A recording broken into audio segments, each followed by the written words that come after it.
सदस्यता ग्रहण गर्नुहुने अमेरिका नर्थ क्यारोलिना निवासी श्री प्रदीप तमुज्यूलाई म आजीवन सदस्यताको प्रमाणपत्रको निम्ति यहाँ उहाँको प्रतिनिधि कोही हुनुहुन्छ भने हार्दिक निमन्त्रण गर्दछु। उहाँलाई यो आजीवन सदस्यताको प्रमाणपत्रको निम्ति यहाँ हार्दिक अनुरोध गर्दछु। र यसै गरी कर्णको पनि उसलाई नि अमेरिका तिनटै उसले दियो अलि यता फर्किनु भयो। सांस्कृतिक प्रतिष्ठानको आजीवन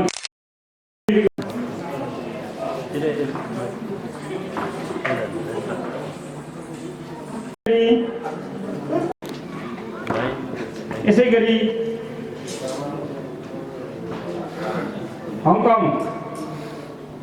हङकङ निवासी हाल दीप हाउजिङ पोखरा सभा बस्नुहुने श्री गीता तमुज्यूलाई पनि आजीवन सदस्यताको प्रमाणपत्रको लागि म हार्दिक अनुरोध गर्न चाहन्छु। सदस्य तमु ह्युर हङकङका सचिव हुनुहुन्छ। यसै गरी कृपया तालीले स्वागत गरिदिनुहुनलाई यहाँका अनुरोध गर्दछु आजीवन सदस्यताका लागि प्रमाणपत्र प्रमुख अतिथिज्यूलाई। यसै गरी आसन ग्रहणको क्रममा म जोड्न चाहे कि शान्ति तमुज्यूलाई म अतिथिको आसन ग्रहणको निम्ति हार्दिक अनुरोध गर्दछु। यसै गरी अक्षय कोषदाता श्री कुमार तमुज्यूलाई पनि म आसन ग्रहणको लागि यथास्थानमा आसन ग्रहणको लागि हार्दिक अनुरोध गर्दछु। चित्रबहादुर तमुज्यूलाई पनि म आसन ग्रहणको लागि हार्दिक अनुरोध गर्दछु। अक्षय कोषदाता श्री गिरिप्रसाद तमुज्यूलाई पनि म आसन ग्रहणको लागि हार्दिक अनुरोध गर्दछु। प्रतिष्ठानका सल्लाहकार श्री हर्कबहादुर तमुज्यूलाई पनि म आसन ग्रहणको लागि हार्दिक अनुरोध गर्दछु। मलाई यस स्टेजमा निम्त्याउन चाहन्छु।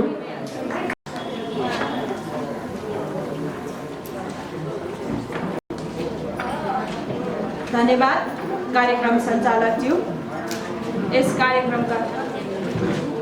यस कार्यक्रमका सभाध्यक्षज्यू, प्रमुख अतिथिज्यू, विभिन्न सङ्घ संस्थाबाट पाल्नुभएका यस संस्थाका सम्पूर्ण पदाधिकारीज्यूहरू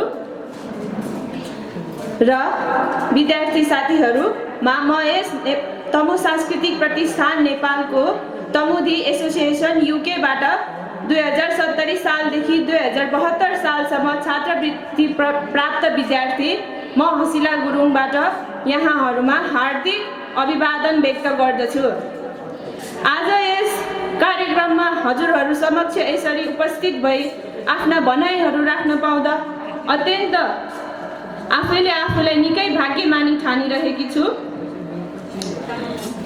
यस कार्यक्रममा म यसरी बोल्न पाउँछु भन्ने खबर हिजो मात्र थाहा पाएँ मैले हाम्रो आरती दिदीबाट। त्यसकारण मैले त्यति धेरै तयारी गरेको छैन। यहाँहरू यति धेरै माननीय व्यक्तित्वहरू हुनुहुन्छ, हजुरहरूले मेरो कुरा बुझिदिनुहुन्छ भन्ने आशा गरेकी छु।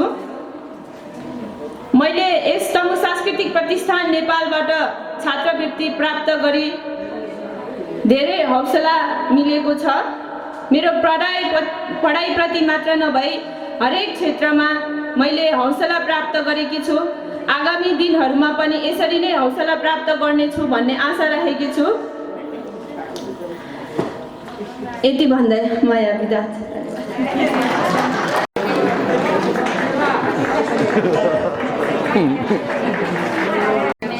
तमु विद्यार्थी हसिला तमुले भर्खरै आफ्नो विद्यार्थीको तर्फबाट एउटा आफ्नो छोटो मिठो मन्तव्य राखेर जानुभयो। अब यसै गरी विद्यार्थी छात्रवृत्ति वितरण कार्यक्रममा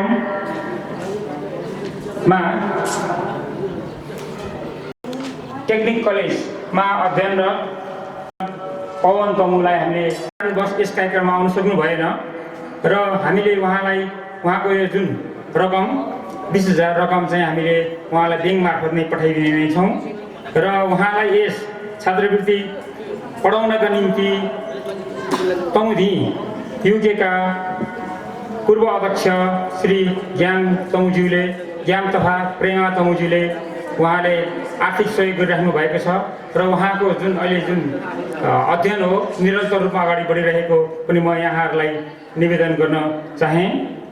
र यसै गरी अब म माया तमुज्यूलाई म यहाँ स्टेजमा बोलाउन चाहन्छु र यसै गरी म पूजा तमुकी आमा र विद्यार्थी पूजा तमु उहाँ अहिले बन्दीपुर घर भई दमौलीमा अध्ययनरत गर्नुहुन्छ र 2076 सालको SEE परीक्षामा हाम्रो तमु विद्यार्थी भाइ बहिनीहरूबाट सर्वोत्कृष्ट अङ्क ल्याउन सफल हुनुभएको छ। 4 GPA ल्याउनु भएको छ। त्यस कारणले गर्दाखेरि उहाँलाई लाल शोभा तमु उत्कृष्ट आमा अवार्डबाट हामीले सम्मान गर्न गइरहेका छौँ र यसको लागि नगद पुरस्कार सम्मान गर्नको लागि म स्थापनाकर्ता तथा युवा व्यवसायी तथा हाम्रो तमु सांस्कृतिक प्रतिष्ठानका अक्षय कोष दाता पनि हुनुहुन्छ, आजीवन सदस्य पनि हुनुहुन्छ र यस पुरस्कारका स्थापनाकर्ता पनि हुनुहुन्छ। हिमाल तमुज्यूलाई म नगद पुरस्कार प्रदान गरिदिनुहुनुको लागि हार्दिक अनुरोध गर्दछु। यसै गरी अवार्ड प्रदान गरिदिनुहुनुको लागि म प्रमुख अतिथिज्यूलाई हार्दिक अनुरोध गर्दछु र माला लगाई स्वागत गरिदिनुहुनुको लागि म अध्यक्षज्यूलाई हार्दिक अनुरोध गर्दछु। नगद रकम प्रदान गरिदिनुहुनुको लागि म यसै लाल शोभा तमु उत्कृष्ट आमा अवार्डका स्थापनाकर्ता श्री हिमाल तमुज्यूलाई हार्दिक अनुरोध गर्दछु।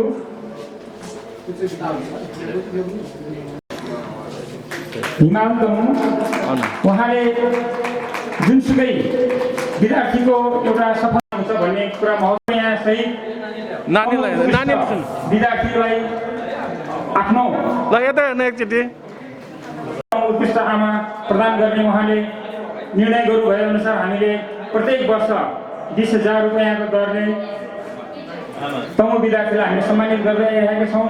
हाम्रो यस तमु समुदायमा प्राय र आमा यता हेर्नुहोस् है भन्ने उहाँले जुन मान्यता उहाँले विश्वास राख्नुभयो। यसै कारणले गर्दाखेरि हामीले उहाँले लाल शोभा तमु उत्कृष्ट आमा व्यक्त गर्न चाहन्छौँ।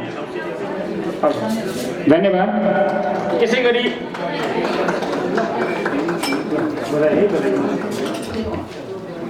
दमौलीको सत्यवती माविमा उहाँले 11 कक्षामा अध्ययनरत गर्दै हुनुहुन्छ र यसै गरी अब म सांस्कृतिक प्रतिष्ठानबाट छात्रवृत्ति प्राप्त गरिसक्नुभएका अहिले हाल bachelor PCM Pokhara college of म्यानेजमेन्टमा नतिजा वाचनको निम्ति यहाँ स्टेजमा निमन्त्रणा गर्न चाहन्छु। सभापतिको आसन ग्रहण गर्नुभएका सभापति महोदयज्यू, मञ्चमा आसीत सम्पूर्ण अतिथिज्यूहरू तथा पत्रकार मित्रहरू, आज यस कार्यक्रममा मैले पनि एउटा कविता वाचन गर्न चाहन्छु। तमुदी एसोसिएसन UK को छात्रवृत्ति प्राप्त गर्न सफल भएकी थिएँ र आज यहाँ मैले फ्यामिली फोटो मैले प्रस्तुत गर्न लागेको कविताको विषय नौलो भने पटक्कै होइन। मेरो कविता हाम्रो नेपालमा अहिले भइरहेको जति पनि एसिड अट्याक छ त्यसको बारेमा छ। अब म मेरो कविता सुरु गर्न चाहन्छु। चाँडै घर आइजनी भरे, चाँडै घर आइजनी भरे एउटा फ्यामिली फोटो बनाउनु छ। चाँडै घर आइजनी भरे एउटा फ्यामिली फोटो बनाउनु छ। म स्कुल जाने बेला बिहान मेरी आमाले भन्नुभएको, म स्कुल जाने बेला बिहान मेरी आमाले भन्नुभएको, त्यही कुरामा दङ्ग हुँदै बेलुका घर फर्कदै थिएँ। त्यही कुरामा दङ्ग हुँदै बेलुकी घर फर्किँदै थिएँ। बाटोमा कसैले खै केही छेप्यो, बाटोमा कसैले खै केही छेप्यो। सोचे अरे होलीमा पनि के रिसाउनु, सोचे अरे होलीमा पनि के रिसाउनु। 2075 साल 4 महिना 23 गते म झसङ्ग भए, त्यो कुनै फागुन महिना थिएन। म झसङ्ग भए, त्यो कुनै फागुन महिना थिएन, न त कुनै चुनाव नै। मस्तिष्कको कुनाबाट सुने, मस्तिष्कको कुनाबाट सुने, एसिड एसिड, समात समात, भाग भाग। तर म भाग्न सकिनँ, तर म भाग्न सकिनँ, म चिच्याउन सकिनँ।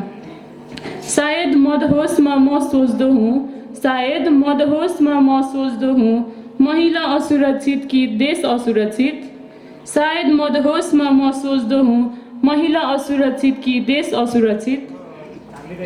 त्यो दिनदेखि मलाई स्कुल मन परेन, त्यो दिनदेखि मलाई स्कुल मन परेन, बाटो मन परेन, खुसी मन परेन, होली मन परेन। मलाई आफू मन परेन, मलाई आफू मन परेन। यो त पुलिस केस हो भन्दै मलाई पर कुनामा सार्ने डाक्टर मन परेन। यो त पुलिस केस हो भन्दै मलाई पर कुनामा सार्ने डाक्टर मन परेन। सायद त्यति बेला म सोच्न बाध्य हुँदो हुँ, सायद त्यति बेला म सोच्न बाध्य हुँदो हुँ कि अस्पतालको भित्ता ठुलो कि डाक्टरको मन ठुलो, कि अस्पतालको भित्ता ठुलो कि डाक्टरको मन ठुलो। सायद निथ्रुक्क भिजेका मेरा आमाका रुमाल सोच्दा हुन्, सायद निथ्रुक्क भिजेका मेरा आमाका रुमाल सोच्दा हुन्। नियम ठुलो कि कसैको जीवन ठुलो, नियम ठुलो कि कसैको जीवन ठुलो। आफ्नो बारे अरूबाट धेरै सुनिसके, आफ्नो बारे अरूबाट धेरै सुनिसके, उज्यालोको सट्टा अँध्यारो चुनिसके। बस अब मात्र आफूले आफूलाई निहाल्नु थियो, बस अब मात्र आफूले आफूलाई निहाल्नु थियो। मस्तिष्कको कुनासम्म एउटा आकृति पुर्याउनु थियो, मस्तिष्कसम्म एउटा आकृति पुर्याउनु थियो।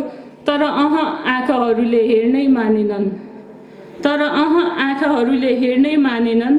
सायद तिनीहरू जोख्दै गर्दा हुन्, सायद तिनीहरू जोख्दै गर्दा हुन् कि नदेख्दाको बेचैन गरौँ या देख्दाको पीडा गरौँ।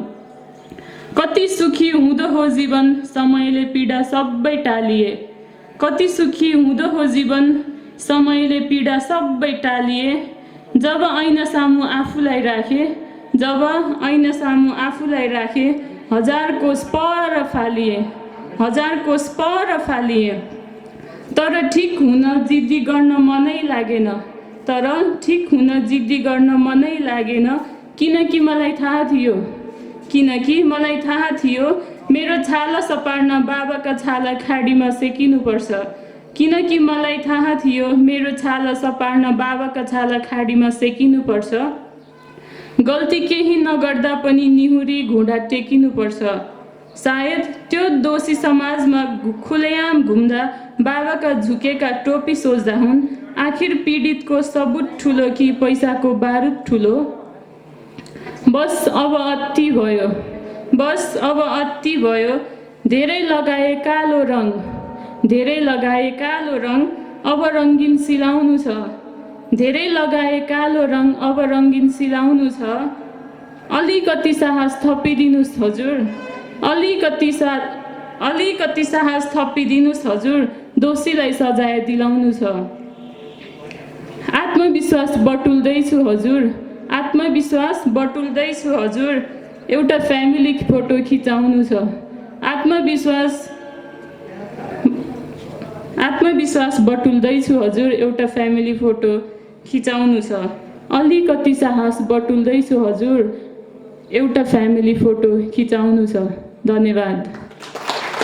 क्याप्टेन सपनाकर्ता तथा अक्षयको दादाश्री पृथ्वीमान तमुज्यूलाई पनि म आसन गर्नको लागि हार्दिक अनुरोध गर्दछु र संस्था अनुरोध गर्दछु। र एउटा खुसीको कुरा पनि आएको छ यहाँ। हाम्रो यस तमु सांस्कृतिक प्रतिष्ठानको सदस्यता आजीवन अर्थमन्त्रीको निजी सचिव प्रतिष्ठानबाट गत वर्ष तमु भाषा तथा साहित्य विधामा सम्मानित भइसक्नुभएका श्री तेजबहादुर चाक्ले तमुज्यूले हाम्रो उहाँ सल्लाहकार पनि हुनुहुन्छ। उहाँले हाम्रो यस तमु सांस्कृतिक प्रतिष्ठानको आजीवन सदस्यताको लागि ग्रहणको निम्ति भर्खरै हामीलाई यहाँ जानकारी गराउनु भएको छ। उहाँलाई धेरै धेरै धन्यवाद दिँदै तालीले स्वागत गरिदिनुको लागि यहाँहरू सम्पूर्णमा हार्दिक निवेदन गर्न चाहन्छु। अतिथि मन्तव्यको निम्ति तमु पूर्व अध्यक्ष, एनआरएन युकेका पूर्व अध्यक्ष समाजसेवी डमर घडेज्यूलाई मेजर डमर घडेज्यूलाई म आफ्नो छोटो मिठो स्वागत मन्तव्यको निम्ति यहाँ निम्त्याउन चाहन्छु।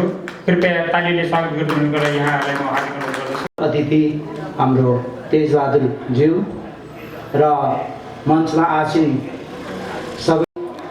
सबै यहाँ उपस्थित दि युकेलाई रिप्रेजेन्ट गरेर 2 शब्द राखिदिनु पर्यो भनेर अनुरोध आएकोमा यहाँ मुचेन्द्र सोल्टीलाई भनेको थिएँ।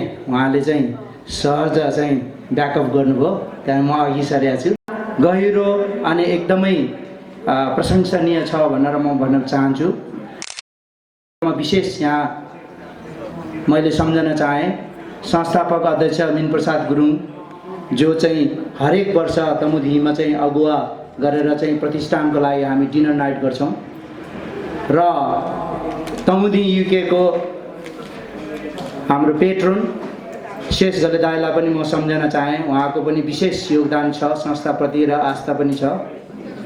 र तमुधी युकेले विभिन्न कार्यक्रमहरू त गर्ने नै छ, तर विशेष चाहिँ हाम्रो क्यालेन्डरमा चाहिँ 5वटा इभेन्टहरू हुन्छ। त्यसमध्येमा तमु प्रतिष्ठानको लागि भनेर हामी हरेक वर्ष च्यारिटी गर्छौँ र त्यसबाट धेर थोर भोलन्टरी रूपमा चाहिँ हामीले चाहिँ सङ्कलन गरेर संस्थालाई सहयोग गर्दै आइरहेको तपाईँहरूलाई जानकारी दिन चाहेँ। र अधिकांश रूपमा तमुदीबाट पनि धेरै सदस्यज्यूहरूले चाहिँ यस संस्थालाई चाहिँ एउटा अक्षय कोषदाता बन्नुभएको छ। र म के भन्न चाहन्छु भने जुन उद्देश्यले यो संस्था जन्मियो, जो चाहिँ जापानबाट, र संस्थापकज्यूहरूले जुन अवधारणा ल्याउनु भयो उहाँहरूलाई म सलाम गर्न चाहन्छु। राम्रो संस्था उहाँहरूले सृजना गर्नुभयो। अनि अहिले आएर यो अघि नै हाम्रो प्रथम उपाध्यक्षज्यूबाट मैले जानकारी पाएँ 128 जना विद्यार्थीलाई छात्रवृत्ति, 18 जिल्ला पूर्वदेखि पश्चिम, तराईदेखि पहाडसम्मको गुरुङ विद्यार्थीहरूलाई चाहिँ समेटेको देख्दा अति नै खुसी लागेको छ। र यो पनि जानकारी भयो कि यस संस्थामा छात्रवृत्ति पाएर चाहिँ उच्च शिक्षा हासिल गरेर PhD सम्म पनि गर्न पुगेको हाम्रो नानीहरू हामीले देख्यौँ। यो साह्रै सराहनीय कुरा छ र भोलिको दिनमा उहाँहरूले अवश्य पनि यो संस्थालाई सम्झिनेछ। र यो एकदमै गरिमा र एकदमै रमाइलो अर्थपूर्ण कार्यक्रममा म पनि सहभागी हुन पाएँ। त्यसमा म एकदमै यो संस्थाप्रति चाहिँ धन्यवाद अनि आभार प्रकट गर्न चाहन्छु। र तमुधी युके र प्रतिष्ठान सधैँ यसरी नै अघि बढ्नेछ र भविष्यमा पनि हाम्रो 2 संस्थाको बिचमा सुमधुर सम्बन्ध साथसाथै एकअर्कालाई चाहिँ हातेमालो गरेर यो संस्था र लाई अगाडि बढ्न हामी सकौँ भनेर फेरि उत्तरोत्तर प्रगतिको लागि र नयाँ छात्रवृत्ति पाउनु भएको हाम्रो विद्यार्थीहरू सबैलाई एकदम उज्जवल भविष्यको चाहिँ कामना राख्न चाहन्छु। त्यति भन्दैमा मेरो 2 शब्द यहाँ राख्न चाहन्छु। धन्यवाद। उहाँले एकदम महत्त्वपूर्ण भूमिका खेल्नु भएको छ र 20 जना तमुधी एसोसिएसन युकेले 21 जना हालसम्म र तमुधी एसोसिएसन युकेको पछि सबभन्दा बढी तमु विद्यार्थीहरूलाई छात्रवृत्ति दिएर पढाउनेमा डाक्टर शेष घले हुनुहुन्छ। उहाँले 20 जना तमु विद्यार्थीहरूलाई स्कलरसिप दिएर पढाउनु भएको छ।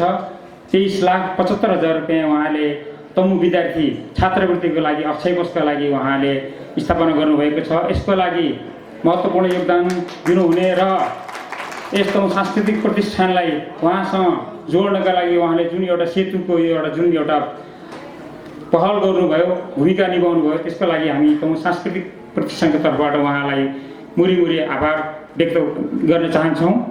र अब यसै गरी अर्को एउटा नृत्य रहेको छ लाई म एकल नृत्यको निम्ति यस स्थानबाट चाहन्छु।